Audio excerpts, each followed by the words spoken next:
వల్ల microbial keratitis వంటి కంటి ఇన్ఫెక్షన్ ప్రమాదాన్ని 6 నుంచి 10 రెట్లు పెంచుతుందట. కళ్లలో రక్తం కారడం, నీరు కారడం, చికాకు, అసౌకర్యం, కాంతి సరిగా కనిపించకపోవడం వంటి లక్షణాలు కనిపిస్తాయి. లెన్స్ తో పడుకోవడం వల్ల కార్నియా దెబ్బతినే అవకాశం కూడా ఉంటుంది. కాబట్టి పడుకునే ముందు లెన్సెస్ తీసి పడుకోవడం చాలా మంచిది.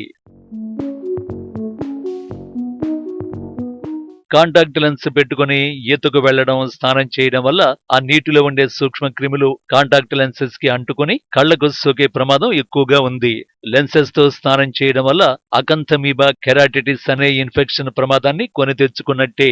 అందుకే లెన్సెస్ తో పడుకోవద్దు, ఇతరులకు షేర్ చేయొద్దు. చేతులు శుభ్రం చేసుకుని మాత్రమే లెన్సెస్ తీయడం, పెట్టడం చేయాల్సి ఉంటుంది. లెన్స్ ధరించే ముందు లెన్సెస్ ని నీటుగా శుభ్రం చేసుకోవలసి ఉంటుంది. చివరగా ఫ్యాషన్ కారణంగానూ, ఐసైట్ కారణంగానూ ఏదో రకంగా కాంటాక్ట్ లెన్స్ వాడడం ఇప్పుడు చాలా మందికి అలవాటైపోయింది. కానీ వాటిని వాడే ముందు లేదా వాడుతున్న సందర్భంలో తీసుకోవలసిన జాగ్రత్తలు తీసుకోకపోవడం వల్ల కొందరు దృష్టి లోపాలను, మరికొందరు ఏకంగా కళ్ళని కోల్పోవలసిన పరిస్థితి. కాబట్టి కాంటాక్ట్ లెన్స్ వాడాలనుకునేవారు మీ దగ్గరలోని ఆప్థమాలజిస్ట్ డాక్టర్ని సంప్రదించి వారి సలహా సూచన మేరకు మాత్రమే వాడాల్సి ఉంటుంది.